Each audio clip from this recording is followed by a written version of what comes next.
ದಾವಣಗೆರೆ ಜಿಲ್ಲೆಯ ಹರಿಹರ ತಾಲೂಕು ಹರಿಹರ ನಗರದಲ್ಲಿ ಕರ್ನಾಟಕ ರಕ್ಷಣಾ ವೇದಿಕೆ ವತಿಯಿಂದ 13ನೇ ದಾವಣಗೆರೆ ಜಿಲ್ಲಾ ಸಾಹಿತ್ಯ ಸಮ್ಮೇಳನ ಯಶಸ್ವಿಯಾಗಿ ನಡೆಯಿತು.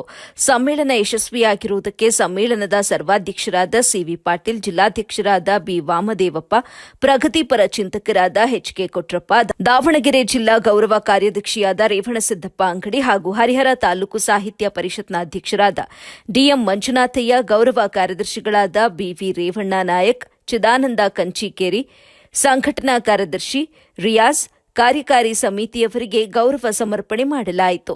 ಈ ಸಂದರ್ಭದಲ್ಲಿ ಹರಿಹರ ತಾಲೂಕು ಅಧ್ಯಕ್ಷರಾದ ವೈ ರಮೇಶ್ ಮಾನೆ, ನಗರ ಘಟಕ ಅಧ್ಯಕ್ಷ ಪ್ರೀತಂ ಬಾಬು, ಗೌರವಾಧ್ಯಕ್ಷ ಸುಬ್ರಹ್ಮಣ್ಯ ನಾಡಿಗರ್, ಉಪಾಧ್ಯಕ್ಷ ಶಂಕರ್ ದುರ್ಗೋಜಿ, ಇಂತಿಯಾಜ್ ಅಹಮದ್, ಜಿಲ್ಲಾ ಪರಿಷತ್ನ ರಾಘವೇಂದ್ರ ನಾಯಾರಿ, ಪ್ರಕಾಶ್ ಜಗಳಿ, ಜಗದೀಶ್ ಕೋಲಂಬಿ, ಫ್ರಾನ್ಸಿಸ್ ಸಿದ್ದಪ್ಪ, ರುದ್ರೇಶ್ ಸಿದ್ದಪ್ಪರಾಜು, ರವಿ, ರಾಮು, ಕೋಡಳ್ಳಿ ನಾಗರಾಜ್, ರೂಪಾ ಮೇಘರಾಜ್, ಕೃಷ್ಣ ಪಿ ರಾಜೋಳಿ, ಫಜಲ್, ಅರುಣ್, ಅಲ್ತಾಫ್, ಜಾಕೀರ್ ಮುಂತಾದವರು ಉಪಸ್ಥಿತರಿದ್ದರು. ವರದಿ ಸೈಯದ್ ಶಾಮೀರ್, ಎಬಿ ನ್ಯೂಸ್ ಕನ್ನಡ, ಹರಿಹರ.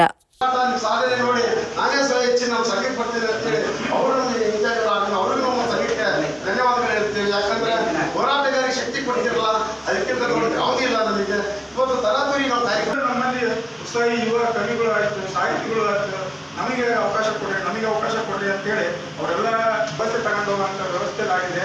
ಇದೆಲ್ಲವಕ್ಕೂ ನಿಮ್ಮ ಏನು ಸಹಕಾರ ಮತ್ತು ನಮ್ಮ ಪದಾಧಿಕಾರಿಗಳ ಸಹಕಾರ ಮತ್ತು ನಮ್ಮ ಸಮ್ಮೇಳನ ಅಧ್ಯಕ್ಷರ ಸಹಕಾರ ಈ ಒಂದು ಕಾರ್ಯಕ್ರಮ ಯಶಸ್ವಿ ಆಗಲಿಕ್ಕೆ ಕಾರಣ ಅಂತ ಹೇಳಿ ವಸೂಲಿಗೆ ರಾಜಕೀಯಕ್ಕೆ ಯಾವುದೇ ಇನ್ಫ್ಲೂಯೆನ್ಸ್ ಮಾಡಲಿಕ್ಕೆ ಹೋಗಲಿಲ್ಲ.